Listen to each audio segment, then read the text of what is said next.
আগামী ডিসেম্বরের মধ্যেই জাতীয় নির্বাচন অনুষ্ঠিত হতে হবে বলে দৃঢ়তার সঙ্গে বলেছেন বিএনপির ভারপ্রাপ্ত চেয়ারম্যান তারেক রহমান। আর ডিসেম্বরের মধ্যেই যাতে নির্বাচন অনুষ্ঠিত হয় তার প্রস্তুতি নিতে তিনি নতুন প্রজন্ম সহ দেশবাসীর প্রতি আহ্বান জানিয়েছেন। রাজধানীর নয়াপল্টনে এক জনাকীর্ণ সমাবেশে অন্তর্বর্তী সরকারের কাছে দ্রুত নির্বাচন আয়োজনের দাবি জানিয়ে এ কথা বলেন তিনি।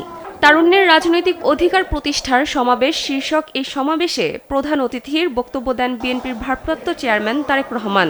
তিনি লন্ডন থেকে সমাবেশে ভার্চুয়ালি যুক্ত হন। সমাবেশে তারেক রহমান দেশবাসীর উদ্দেশ্যে বলেন, আগামী ডিসেম্বরের মধ্যে জাতীয় নির্বাচন যাতে অনুষ্ঠিত হয় তার প্রস্তুতি নিতে শুরু করুন। কারা রাষ্ট্র পরিচালনা করবে, কারা আপনাদের প্রতিনিধি হবে, জাতীয় নির্বাচনে আপনারা ভোট দিয়ে আপনাদের সেই প্রতিনিধিকে নির্বাচিত করবেন।